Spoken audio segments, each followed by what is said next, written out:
Our adoption story begins in 2006 when my only daughter at that time asked for a baby sister. That fall, we were asked to go on a missions trip to Brazil with a very good friend of ours. We worked in a youth camp and helped fix things up, but also went to an orphanage in Maringá, Paraná, Brazil. We fell in love with a little 3-year-old girl. When I asked if she was available for adoption, that she had 3 siblings. And we began praying about adoption, and not necessarily for those 4 children, but possibly. After about a year, we were able to connect with an organization called Limiar. They began sending us information on different children and specifically sibling groups. Yeah, actually Amelia saw that on the computer one day, and she said, "Mom, I found some kids."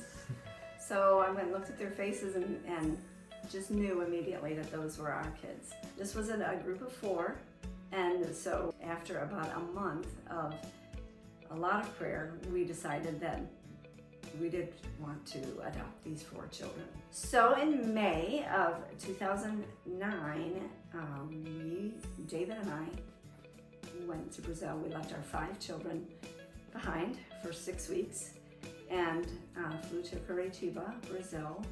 And from there we drove to Cascavel, where we spent one night, picked up our children the next day. And from there we stayed with them in Brazil for 6 weeks. So I was born in Cascavel, Brazil, in a family of 4. I had an older brother and an older sister, Welly and Lidgie, and my younger brother Gabe. My parents were never able to take care of us, so we were placed in the orphanage. At least I was 3 years old. I was about there for 2 years, and a family from America decided that they wanted to adopt a family. So I was adopted when I was 8 years old into a big Christian family. I always wanted to get adopted. We didn't come from a very good home, so when we heard we were getting adopted, I was really excited but nervous at the same time. I was 7 when that happened, about to turn 8. I was adopted at 5 years old to America in a small town called Sherwin, Michigan. There I was able to have 5 more siblings. We were placed into Baxterville Christian School, and there I was able to get the education that I needed, and I got to learn about God. And then when I was 8 years old, I got saved. My older sister, Amelia, she was talking to me about heaven and hell. I don't know, I just saw how loving my family was, and I saw God's love through them. So I decided to put my faith in Jesus Christ. And since then, there's been some ups and downs, but went to Factorville pretty much my whole life. And then I got married a year and a half after high school, and now we're expecting our first child. We had told our kids through the years that we would like to take them back to Brazil when we felt like the time was right, when they were ready, emotionally ready and old enough to understand and to possibly meet family or just find out more about their history. And we didn't have any idea really if meeting the family was possible. The Lord brought people our way that helped us to bridge the gap and to connect with the kids' families. Yeah, we were hoping to go earlier in 2023, and it just didn't work out, and we were able to go in August. We had so many things line up, so many people helping us, and opportunities that we wouldn't have had if we tried to go earlier in the year. One of the people that we met is from Brazil, and he was our main interpreter guide. His name's Arlie, and Arlie went to Word of Life Bible Institute, so he knew English very well, and of course being from Brazil, he knows the culture, obviously the language, but he was a big help to us. Another person that helped with interpreting, exchange student that we had a couple years ago, Isabella. We had an exchange student last year, 2 years ago, and her name was Isabella. And me and her were really good friends. We were like best friends. We'd always do everything together too. And I felt like God definitely led her to us. I felt like He led the way and she helped us a lot with the translating and everything. She would always make sure she was right there translating. She didn't want to miss out on everything. When I met my dad, she was always right there, making sure she would get everything, because sometimes it was kind of like hard to understand sometimes, but she made sure she would get every little detail. So Bella brought her family to us in July, which that was kind of not planned on. So fortunately, we hadn't gone in March, because now here we were in July. She brought her family, and her dad, when he heard the story of the kids and wanting to go back and possibly discover some family of their own, he said, "You're gonna need to have an appointment at the courts." Well, we wouldn't have been able to do that on our own because we don't speak Portuguese and didn't know how to get into the courts and that kind of thing. But he said, "You need a lawyer that can help you get into the courts." And it dawned on us that Pamela's godparents, that each of the kids had godparents when they were in the orphanage in Brazil. And Pamela's godfather is a lawyer. So I don't have a lot of memories about Brazil, but I do have one memory, and that is having godparents. They were able to provide things for me that the orphanage or my parents were able to. They were loving, and I remember just always having a great time and having my siblings over there and just playing. And they were probably one of the best things that I had down there. Bella's dad got right on the phone and called him, Jose Lano, and he was so excited to help. And he immediately, because he's continued to work with the orphanage and the courts over there, he was pretty easily able to find their family. We were always wanting to go back and learn more about a past, because for me, I did not have a good memory, and I've always wanted to know where I came from and to know if I had any other siblings down there. Before we went on our trip, our dad decided to get a hold of people in Brazil to find out about our family so that we didn't have to do that when we got there, which some of it was a little disappointing. He said that our birth mom passed away. Whenever I dreamed about going back to Brazil, she was the person I dreamed about speaking to, and I just felt like I really needed that closure.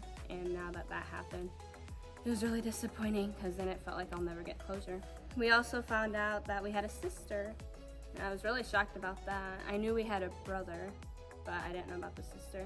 We got to see a picture of her. Looking at her, I literally just saw ourselves.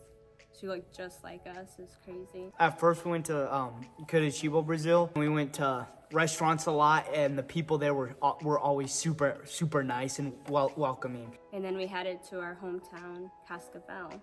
We got there pretty late, so we just went to bed. And then the next day, we met up with Pamela's madrina, her godparents. And I just remember seeing a car and two people standing outside of our house that we were staying at, and I remember like, oh my goodness, I'm so nervous, and like all my siblings were around me, and they're like, oh my goodness, that's them, and they're like, what are you gonna say, what are you gonna say?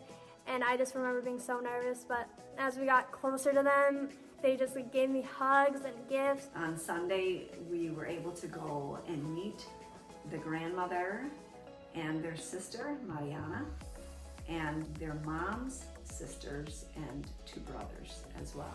We were gonna meet my birth mom's side of the family first. When we headed to their house, it was really nerve-wracking. I mean, I feel like the first 10 minutes were awkward because, I mean, there's the language barrier, and then it's like, what do I say? But then after about like an hour, we were like clicked like that. Our grandma came straight up to us, and she gave us a hug, and she was super emotional and crying.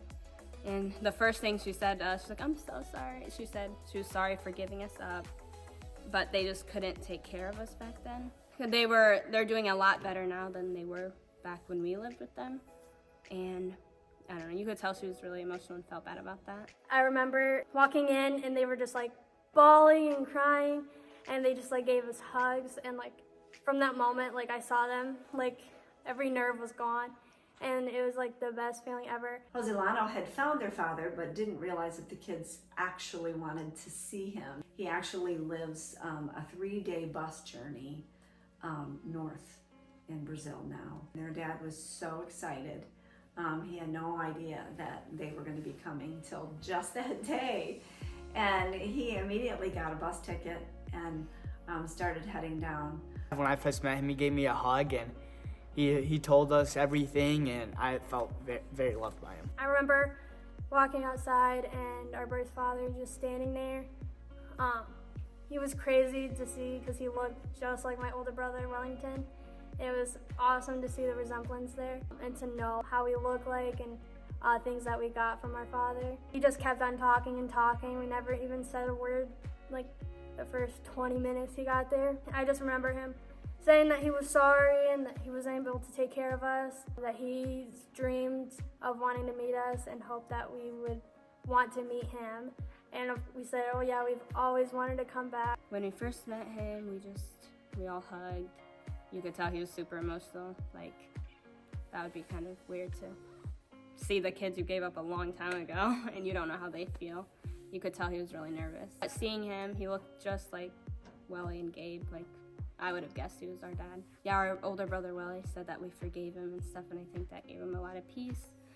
And he did say he found God, and you could tell he was trying to turn his life around.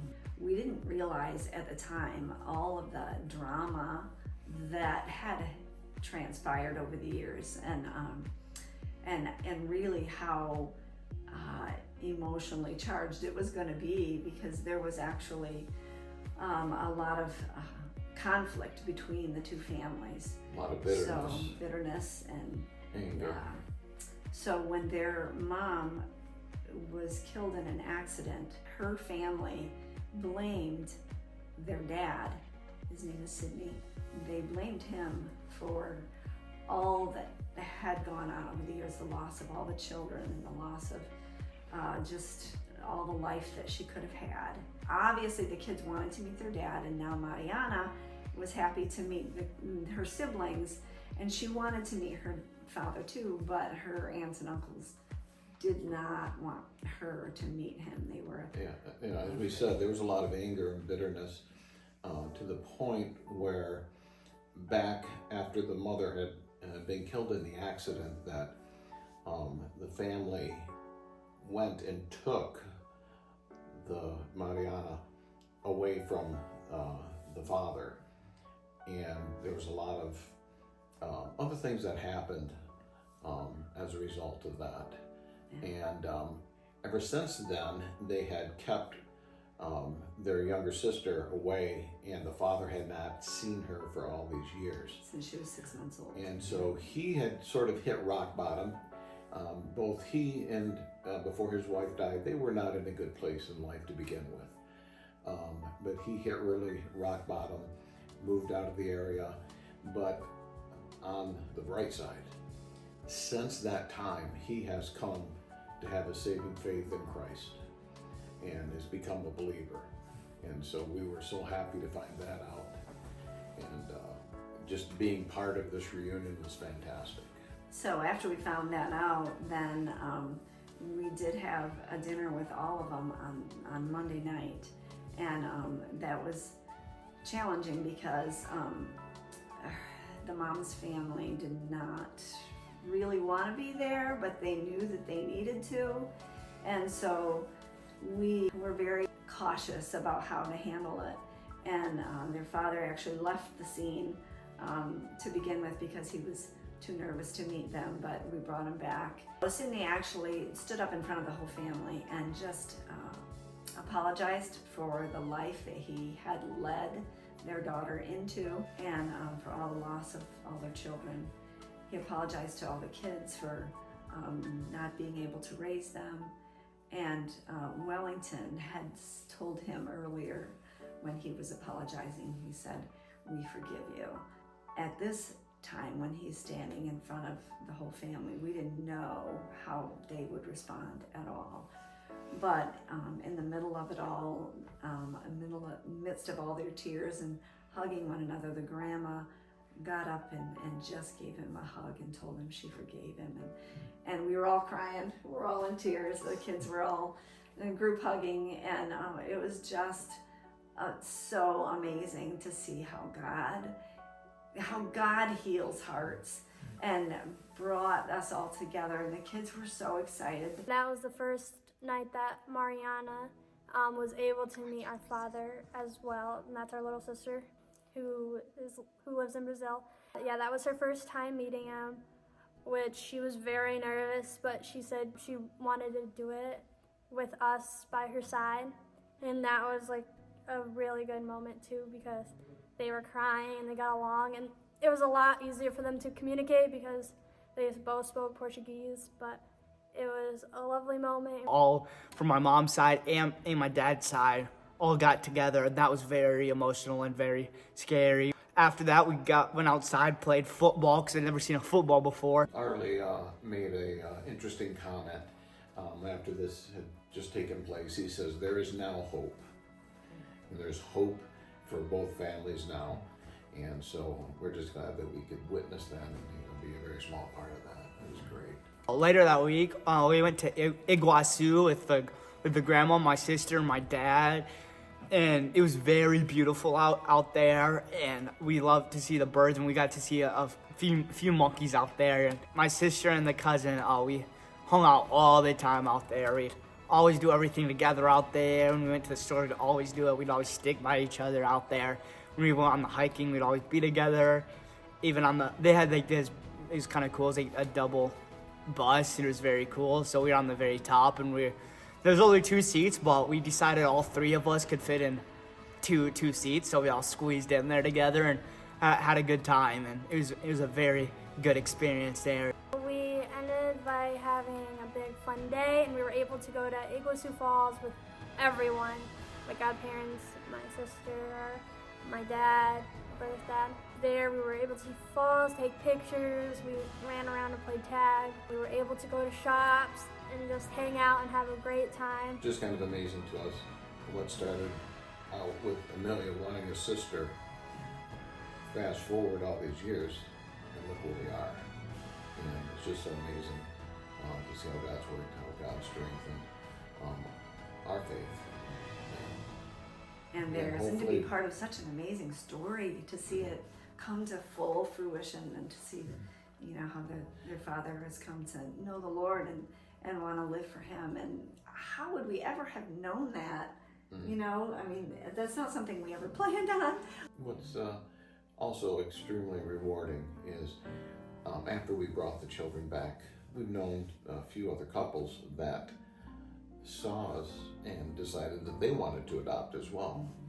And so we were just happy that we could be a part of that, again, in a very small way. And also in making this little film, that if this can be encouragement to other people, we hope that it is. And not that life is always going to be easy, but if you just allow God to work in the situations, be obedient to Him, you're going to be rewarded. Our stories are never over until He comes or takes us from this earth. Like last year, I went through a really hard depression before the trip, and I was going through a very rough time, and it was very severe, and it was definitely very hard. But when I went on this trip, it helped me, and God definitely showed me the light, and showed me what it was like, what it would have been if I would have stayed on there. And it definitely helped me get out of that depression, out of that state, because I felt like they have very little and I have a lot, and I felt like God was trying to speak to me in that time. Now looking back and being able to have this great opportunity that I never thought I would have, I am so excited. I feel like it has made it a lot better to know where I'm from, and the people who have raised me since when I was little. It makes it feel really good, but kind of knowing my past, it makes it a lot harder to know that there's people that we have left behind, it feels like sometimes. But I am glad to know that they are doing well, and that I do have a past now. So when people ask me questions, I feel like I know more about myself and where I grew up. It just made me realize how much I appreciate where I live now, and for our parents that adopted us into such a great home, and that we're healthy, and I'm glad that we know that side of our family too.